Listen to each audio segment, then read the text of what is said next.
ನಮಸ್ತೆ. ಭಾರತ ದೇಶಕ್ಕೆ ವಿಶೇಷ ವ್ಯಕ್ತಿಗಳಿಂದ ಸಂದೇಶ.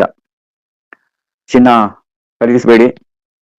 ಕರೋನಾ ತರ ಆದಂಥ ಸಂದರ್ಭದಲ್ಲಿ ಮನೆಯಲ್ಲೇ ಕುಳಿತು ಕೆಲಸ ಮಾಡಬೇಕು, ಕೆಲಸ ಮಾಡಿ. ಕಾರು ಜೀಪುಗಳನ್ನ, ಖಾಸಗಿ ವಾಹನಗಳನ್ನ ಬಳಸಬೇಡಿ. ಸರ್ಕಾರಿ ವಾಹನಗಳನ್ನೇ ಬಳಸಿ, ಸರ್ಕಾರದ ಸಾರಿಗೆಗಳನ್ನೇ ಬಳಸಿ. ಮೆಟ್ರೋ, KSRTC, ಸರ್ಕಾರಿ ಬಸ್ಗಳನ್ನೇ ಬಳಸಿ. ಮಿತವಾಗಿ ಖರ್ಚು ಮಾಡಿ. ವಿದೇಶಗಳಿಗೆ ಹೋಗ್ಬೇಡಿ. ಐಷಾರಾಮ್ಯ ಮದುವೆ ಮಾಡಬೇಡಿ.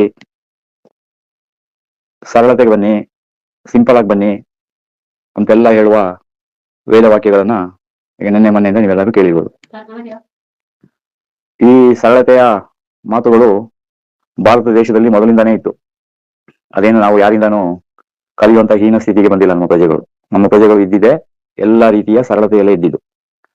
ಈ ಸರಳತೆಯಲ್ಲಿ, ಗೌರವದಲ್ಲಿ ಮಾನವಾಗಿ ಬದುಕ್ತಾ ಇದ್ದ ಈ ಜನರಿಗೆ ವಿಜ್ಞಾನ, ತಂತ್ರಜ್ಞಾನ ಅನ್ನೋ ಹೊಸ ಹೆಸರಿನಲ್ಲಿ, ಉದಾಹರಣೆಗೆ ಎಲ್ಲರೂ ಸೌದೆ ಒಲೆಯಲ್ಲಿ ಅಡಿಗೆ ಮಾಡ್ಕೊಂಡು ಚೆನ್ನಾಗೇ ಇದ್ರು. ಅವ್ರನ್ನ ಏನಂತ ಹೇಳಿದ್ರು? ಇವರು ಒಲೆ ಊದಿ ಕಣ್ಣಲ್ಲಿ ನೀರು ಬಂದ್ಬಿಟ್ಟಿದೆ, ನಾವು ಇವರಿಗೆ ಗ್ಯಾಸ್ ಅನ್ನು ಉಚಿತವಾಗಿ ಕೊಡ್ತೇವೆ ಅಂತ ಹೇಳಿದ್ರು. ಆಮೇಲೆ ರಸ್ತೆಗಳನ್ನೆಲ್ಲ ಅಗಲೀಕರಿಸ್ತೇವೆ, ಜನರಿಗೆ ಸಂಚಾರಕ್ಕೆ ಸುಗಮವಾಗಲಿ, ಸರಾಗವಾಗಲಿ ಅಂತ ಹೇಳಿದ್ರು.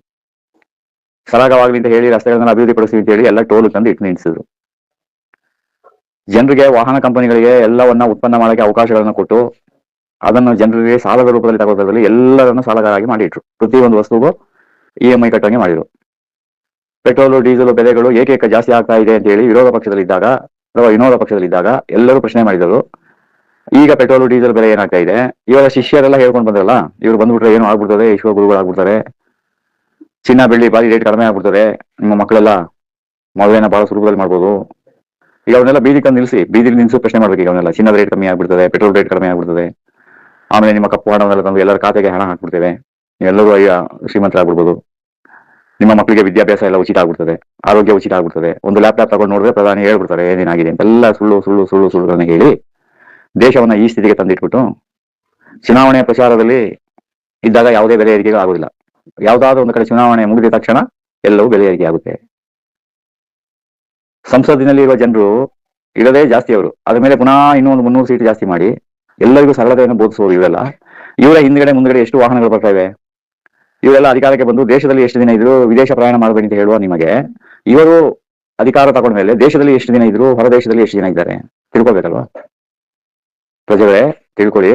ಅದು ಯಾರೇ ಆಗಿರ್ಲಿ ಎಲ್ಲೂ ಕೂಡ ರಾಜಕಾರಣಿಗಳ, ಅಧಿಕಾರಿಗಳ ಸಂಬಳವನ್ನ ಕಡಿಮೆ ಮಾಡ್ಕೊಳ್ಳಿ, ನಿಮ್ಮ ಹಿಂದೆ ಸುತ್ತುವ ವಾಹನಗಳನ್ನ ಕಡಿಮೆ ಮಾಡ್ಕೊಳ್ಳಿ, ನೀವು ಭ್ರಷ್ಟಾಚಾರದಲ್ಲಿ ಸಂಪಾದನೆ ಮಾಡಿರುವ ದುಡ್ಡುಗಳನ್ನ ಸರ್ಕಾರಕ್ಕೆ ದಾನ ಕೊಡಿ, ಅದನ್ನ ನಾವು ಮುಟ್ಟುಗೋಲು ಹಾಕೊಳ್ತೀವಿ ಅಂತ ಎಲ್ಲೂ ಯಾರು ಮಾತಾಡ್ತಲ್ಲ.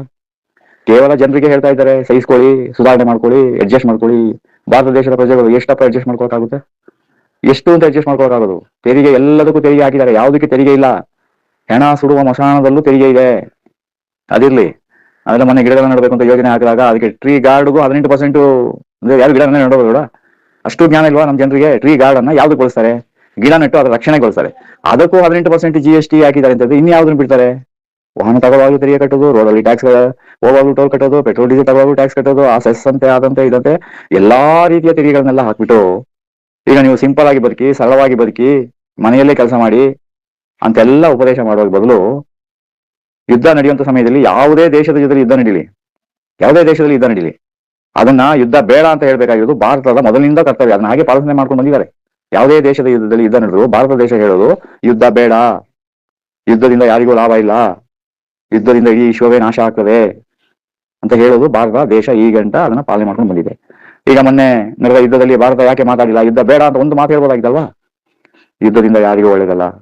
ಮತ್ತೆ ವಿಪರೀತ ಯಾವುದೋ ಒಬ್ಬ ವ್ಯಕ್ತಿಯನ್ನ ಹೊಗಳೋದು, ಧರ್ಮ, ಜಾತಿ, ಎಲ್ಲ ಧರ್ಮ, ಜಾತಿ, ಪಂಗಡ, ವಿಂಗಡ, ಆ ಪಕ್ಷ ಈ ಪಕ್ಷ, ಭ್ರಷ್ಟಾಚಾರ, ಅನ್ಯಾಯ ಅಂತೆಲ್ಲ ಮಾತಾಡ್ಕೊಂಡು ಇವುಗಳು ಏನ್ ಮಾಡ್ತಾ ಇದ್ದಾರೆ? ಪ್ರಜೆಗಳೇ, ಇನ್ನು ಮುಂದೆ ಆದ್ರೂ ತಿಳ್ಕೊಳ್ಳಿ. ಏನ್ ಮಾಡಕ್ಕಾಗ್ತದೆ? ನೀವು ತಾನೇ ಏನ್ ಮಾಡಕ್ಕಾಗುತ್ತೆ ಹೇಳಿ? ಅದರಿಂದ ಯಾರೇ ಬಂದ್ರು ಪ್ರಶ್ನೆ ಮಾಡೋದನ್ನ ಅಭ್ಯಾಸ ಮಾಡ್ಕೊಳ್ಳಿ. ಇಲ್ಲದಿದ್ರೆ ಇದು ಬಲ್ತು ಗಟ್ಟಿ ಆಗೋದ್ಮೇಲೆ ಏನ್ ಮಾಡಕ್ಕಾಗಲ್ಲ. ಮಾಡಿದ್ರು ಮಾರಾಯ ಅಂದ್ಬಿಟ್ಟು ಇವ್ರು ಹೇಳುವಂತ ಸರಳತೆ, ಸಿಂಪಲ್ ಸಿಟಿನೆಲ್ಲ ಇವರು ಫಸ್ಟ್ ಅಭ್ಯಾಸ ಮಾಡ್ಬೇಕು. ಹೇಳಿ, ಸರ್ಕಾರಕ್ಕೆ ಹೇಳಿ, ರಾಜಕಾರಣಿಗಳಿಗೆ ಹೇಳಿ, ನಿಮ್ಮ ವೇತನದಲ್ಲಿ 10 ಭಾಗ ಮಾತ್ರ ಕೊಡೋದು, ಇನ್ನು 90 ಭಾಗ ಕೊಡ್ಲಿಕ್ಕೆ ಆಗೋದಿಲ್ಲ. ಯಾರಿಗೂ ದರಿದ್ರ ಬರೋದಿಲ್ಲ ಹೇಳಿ. ಎಂಪಿಗಳು MLAಗಳು ಖರ್ಚು ಮಾಡ್ತಿರೋದ್ರಲ್ಲಿ 90% ಉಳಿಸ್ಲಿ, 10% ಮಾತ್ರ ಖರ್ಚು ಮಾಡ್ಲಿ.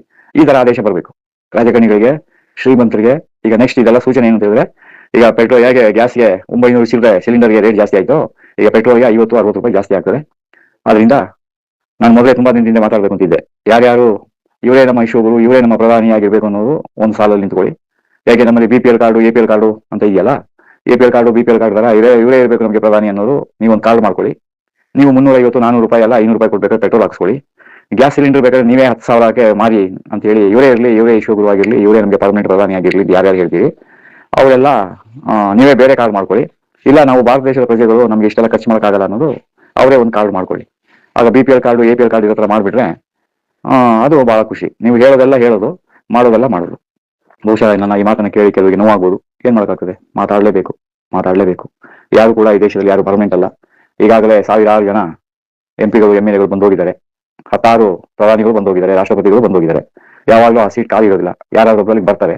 ಅವ್ರು ಆ ಜಾಗದಲ್ಲಿ ಕೂತಾಗ ಯಾವುದೋ ದೇಶದಲ್ಲಿ ಯುದ್ಧ ನಡೆದಾಗ ನಮ್ಮಲ್ಲಿ ಬೆಲೆ ಏರಿಕೆ ಜಾಸ್ತಿ ಯಾಕೆ ಆಗ್ತದೆ ಅಂತ ಹೇಳಿ ಪ್ರಶ್ನೆ ಮಾಡ್ಬೋದು. ಈಗ ಯಾವುದೋ ದೇಶದಲ್ಲಿ ಯುದ್ಧ ನಡೆದಾಗ ನಮ್ಮ ದೇಶದಲ್ಲಿ ಯಾಕೆ ಬೆಲೆ ಏರಿಕೆ ಜಾಸ್ತಿ ಆಗ್ತದೆ, ಅದಕ್ಕೆ ತಕ್ಕಾದ ಅಂಕಣಕಾರರು, ಆಮೇಲೆ ಅವರಿಗೆ ಉಗೆ ಅನ್ನೋರು, ನೀವೆಲ್ಲರೂ ಏನೇ ಉಗೆ ಅನ್ನಿ, ಏನೇ ಕಮೆಂಟ್ ಮಾಡಿ, ಏನೇ ತಿರಸ್ಕಾರ ಮಾಡಿ, ಒಂದು ದಿನ ನೀವು ನಿಮ್ಮ ಕುಟುಂಬದಲ್ಲಿ ಇದೆಲ್ಲವನ್ನು ಉಣ್ಬೇಕಾಗ್ತದೆ. ಜಾಸ್ತಿ ದೂರ ಏನಿಲ್ಲ. ನೀವೆಲ್ಲರೂ ಇವ್ರನ್ನ ಯಾರ್ಯಾರು ಸಮರ್ಥಿಸ್ಕೊಳ್ತೀರಾ, ಯಾರ್ಯಾರು ಸರಿ ಅಂತ ಹೇಳ್ತೀರಾ, ಅವೆಲ್ಲ ನಿಮ್ಮ ಕುಟುಂಬದಲ್ಲೇ ಅದಕ್ಕೆ ತಕ್ಕಾದ ಊಟವನ್ನ ನೀವು ಉಣ್ಬೇಕಾಗ್ತದೆ. ಊಟ ಮಾಡಕ್ಕೆ ರೆಡಿ ಇರಿ. ಹಾಗೆ ಪ್ರಜೆಗಳು ನೀವು ಮೌನವಾಗಿದ್ದೀರಲ್ಲ, ಪ್ರಜೆಗಳು ವಿರೋಧಿಸದೇನೆ ಮೌನವಾಗಿದ್ದೀರಲ್ಲ, ನಿಮ್ಗೆ ಇನ್ನೂ ಸಹಿಸ್ಕೊಳ್ಳಿ ಅನ್ನೋ ದಿನಗಳು ಇನ್ನೂ ಇದೆ. ನೀವು ಸಹಿಸ್ಕೊಳ್ತಾನೆ ಇರಿ, ಅವ್ರು ಮಾಡ್ತಾನೆ ಇರ್ತಾರೆ. ಈ ದೇಶವನ್ನ, ಈ ಭೂಮಿಯನ್ನ ವಿಶ್ವಶಕ್ತಿನೇ ಕಾಯ್ಬೇಕು. ಅದು ಕಾಯುತ್ತೆ, ಅದಕ್ಕೆ ಗೊತ್ತು. ನಾವೆಲ್ಲರೂ ಸ್ವಲ್ಪ ದಿನ ಕಾದ್ ನೋಡುವ.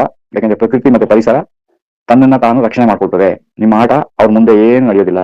ಅದು ಗೊತ್ತು, ಹೇಗೆ ರಕ್ಷಣೆ ಮಾಡ್ಕೋಬೇಕು, ಪ್ರಕೃತಿ ಪರಿಸರವನ್ನು ಹೇಗೆ ರಕ್ಷಣೆ ಮಾಡ್ಕೋಬೇಕು ಅನ್ನೋದು ಪ್ರಕೃತಿ ಗೊತ್ತಿದೆ. ಅದು ರಕ್ಷಣೆ ಮಾಡ್ಕೊಳ್ತದೆ. ನಾವು ಧೈರ್ಯವಾಗಿರುವ, ಎಲ್ಲ ಸರಿ ಹೋಗ್ತದೆ, ಎಲ್ಲವೂ ಸರಿ ಹೋಗ್ತದೆ. ಅದ್ರ ಬಗ್ಗೆ ಏನು ಚಿಂತೆ ಮಾಡಬೇಡಿ.